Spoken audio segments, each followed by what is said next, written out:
So Ryan, thanks a lot for taking a minute to talk to me about this beautiful ride that we're standing in front of. This is an impromptu interview. I wasn't prepared to do an interview today, so I'm going to use some different equipment, but it'll still get the point across. People will get to see your truck and hear the story about it. Good deal. Tell me where you're from and what you're standing in front of. I'm from Eustis, Florida, not too far up the road here. This is a 1982 Marmon P110-2. It's a rural rear truck. It's been a perfect truck. Restoration was fun with it. We enjoyed restoring it completely, and it turns heads wherever we go. Oh yeah, it certainly caught my attention. Now, did you just find this on the corner somewhere? Well, what's funny is, for years I've been looking for one. It's probably been about 2 years, and I went on Google and I went scooping around, and I found a gentleman in McKinney, Texas, who had it. And I called him up and I said, hey, I didn't know he had it. I said, got this Marmon truck for sale? He goes, yeah, I do. It's been sitting here for a while. And I go, oh yeah, I'll be darned. Can you send me pictures? And he sent me pictures of it, and he said, sold. I schedule 2 weeks later, we'll go to McKinney, Texas to pick it up. I want it. No matter what it looks like, I want it. Because I've been in this business for 35 years, and I own this thing too. I mean, you just don't see him anymore. He had history on it. It belonged to a gentleman in Wisconsin, but he guaranteed that I could drive it home. Really? From there. And I was a little leery. It's been sitting for a while. It's just hasn't been going. But he said, no, it's a perfect truck. Go with it. So how'd that trip to Florida go? Oh, we had an brand new F-250. Went there, all 4 of the tires separated. So it was a nightmare trip. Going up there. Wait a minute. You're saying that you had a problem with the F-250, the brand new truck, going up there. 25 years old, it's not a problem at all. That's ridiculous. And you came straight back in this with no issues. Not issues, not one. Well, tell me about some of the custom things that you've done. The custom stuff, we put dual breathers in it, a distant motor work, put a camshaft in it, distant pump work in, we set the rack on it, put a new clutch in it, put the 433 rears in it. Redid a drive line on it, customized the exhaust system on it, upgraded all the chrome. All the chrome I replaced, or I had it recoated. What makes special about the truck is the V grill. With the V bumper and the V grill, there were very few of them made, and you can find them out there, but they all were replaced with a flat grill or flat bumper.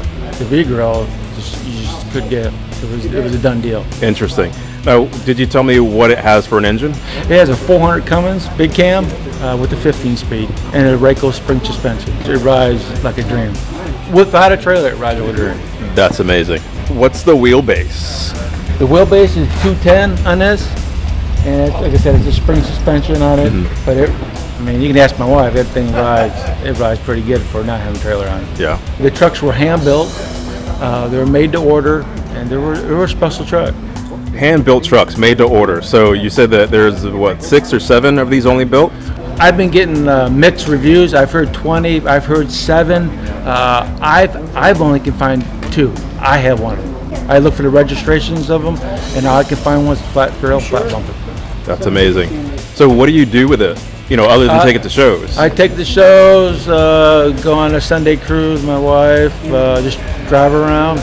That's all I do with it. I mean, I'm not going to work it, but I know if something were to happen bad with it, I couldn't get parts for it. I mean, there's a few places who bought inventory from old Marmon dealerships, but it's really limited on what they have.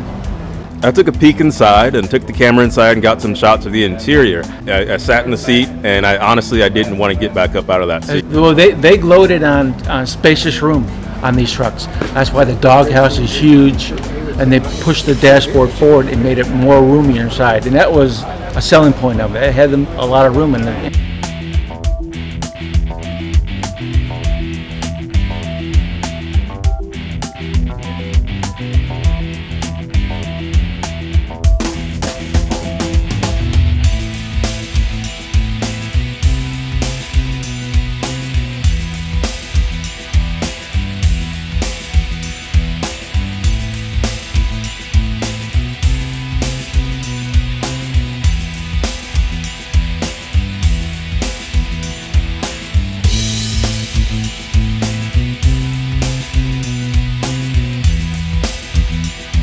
I found an old Marmon truck that had a paint scheme like this, and I went along and went with the paint scheme on it. But to get everything the way you wanted it, did you do it yourself? I did a lot of the body work, but all the painting was done. I rebuilt the transmission, the drives, the motor, the steering gearbox, everything mechanical on the truck. I did. I did the whole interior except for the doghouse and the headliner. That was all done by a gentleman in DeLand. But I redid the instrument panel, all new gauges. I mean, it goes endless the amount of parts went in this, and actually I got lucky and found these parts. Okay, so with all the experience and being able to work on your own stuff, what do you do for a living? I drive a truck for ring power. Well, thanks so much for taking time to talk to me about this. I'm sure a lot of people will appreciate hearing about it. Yes, it speaks for itself. Cool.